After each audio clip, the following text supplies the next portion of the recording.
University of New Hampshire assistant coach Eddie Arrington. Eddie, could you stand to be recognized?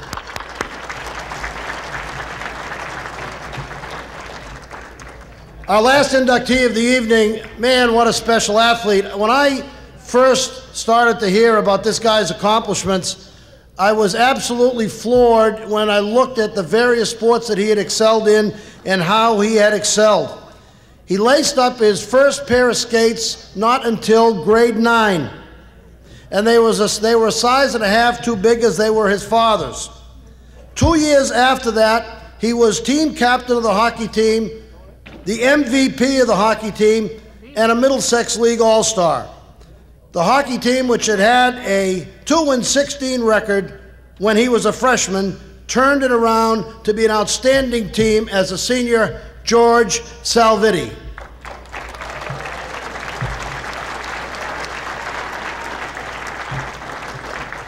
Now, we've talked about hockey, and we know that he played hockey and began it as a 9th grader. But in baseball, the results were almost exactly the same. George Salvitti was captain of the baseball team.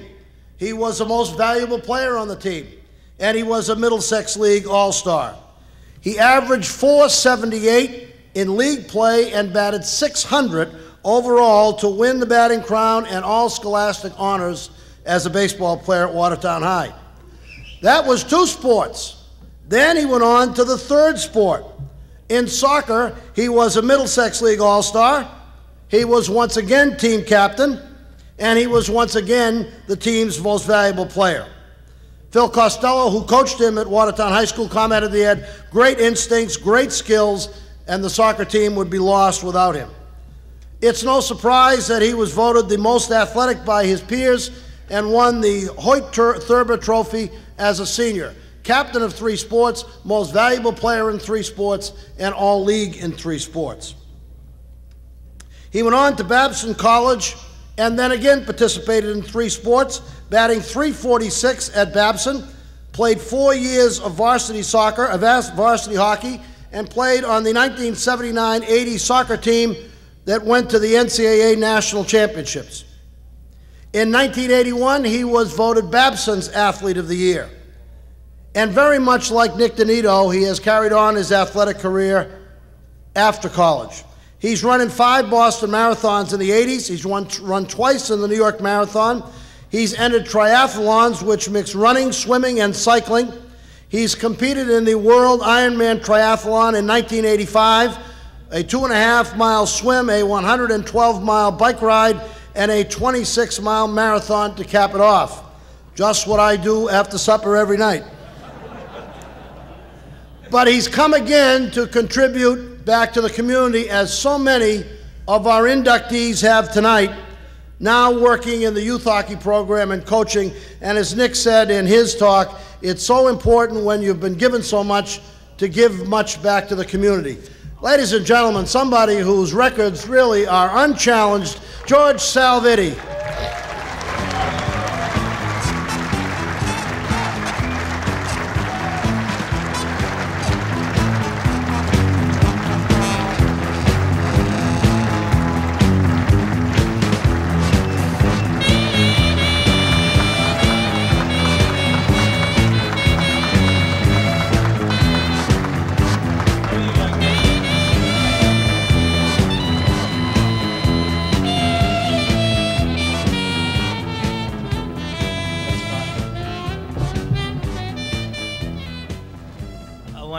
Everybody for staying awake and waiting for me to. I am the last guy, so that is true. So this is nice. This is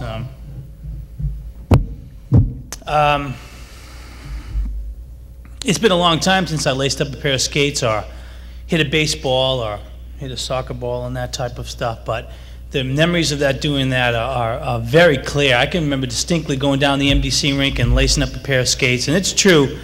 They were a little bit big, but it was okay. The equipment was a little bit shabby. Frank Cousino was my first coach, and he made it okay. He made it okay on that day, and it was okay from that day forward from a long list of distinguished men that I've had the opportunity to play for. Dick Umile is the finest coach on this planet as far as I'm concerned, at least in Watertown High School and UNH anyway. Dick Berardino, I had the opportunity to play baseball for. He was a former pro baseball player in his own right, and Phil Costello, the winningest coach in high school history I played soccer for. These are fine, distinguished men who gave me the opportunity to play.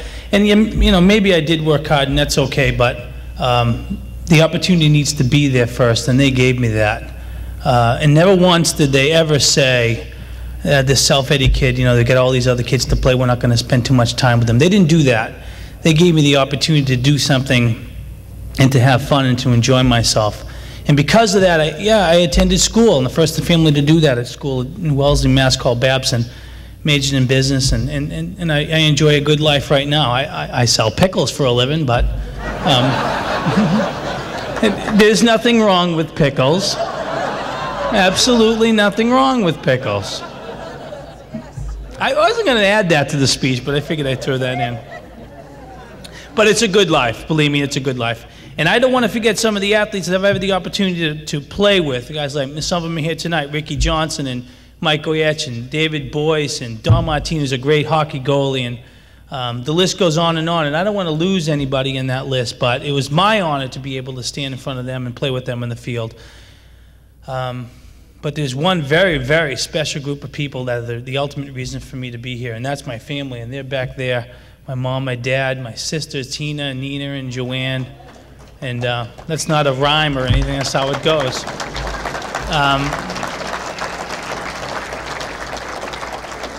My nephew Peter, my niece Noreen, and my lovely godchild Michelle. She's pretty good looking, as a matter of fact. But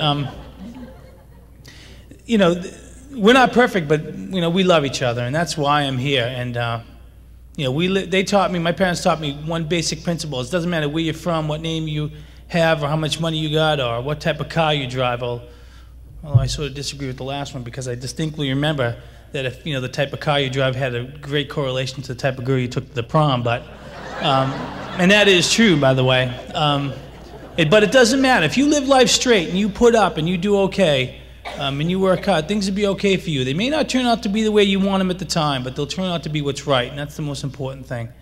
And I love them to death, man. I love them to death. And so this is mine, I guess, and it's my name on it, but there's a long list of people that deserve to be right next to it, and I wish that they were there. I wish I could put it there, but there's just not quite enough room on it. But I mean this. If I could bottle the feelings that I have right now and pass it out to you, I would, because it's a special feeling, and that's the only way I think that you could understand how I feel right now. So thanks for the committee. Thanks for hanging around, and it's what? It's midnight, whatever it is. It's midnight somewhere in the world, I know that. And there's another group of friends down there, Dominic, Lizzie, Ponch, Bob, friends of mine, extended friends of family I don't want to forget, that I almost did. My wife, lovely wife, Andrea. Oh.